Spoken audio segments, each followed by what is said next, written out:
Mynsiem mai.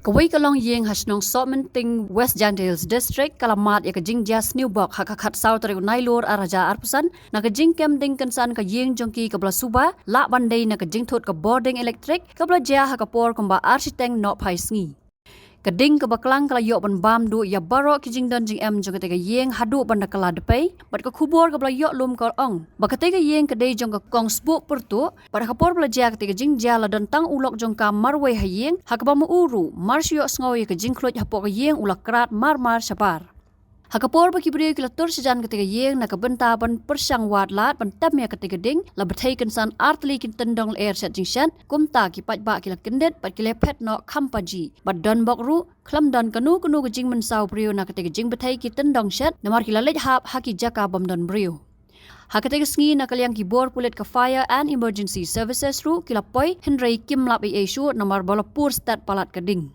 hakate hi kaju ko sngi na kalyang ki bor sarkar napo kathat lasken CNRD block ru kila wan hiar jurep ya kate kalong Ïing kabla mat ya kani jing dia basmusi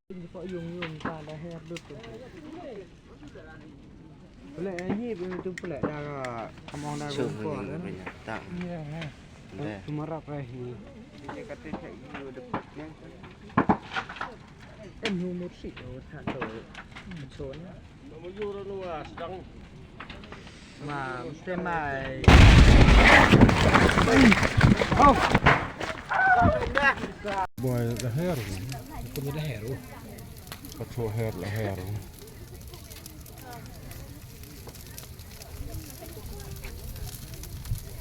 Itu nama. Itu nama. Hei, macam mana? Buat le ya kenyang. Oh,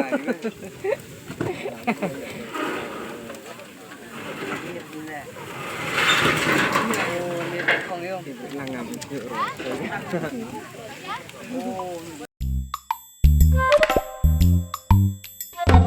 Habatin, pej bahagi kishap plus F. Ka plus F? Hakabam bangibam dunaki eki batay kamet. Namar kata habathiru atau kau kamlu ka umpnyang kadut pej ya kishap plus F haka jingsom.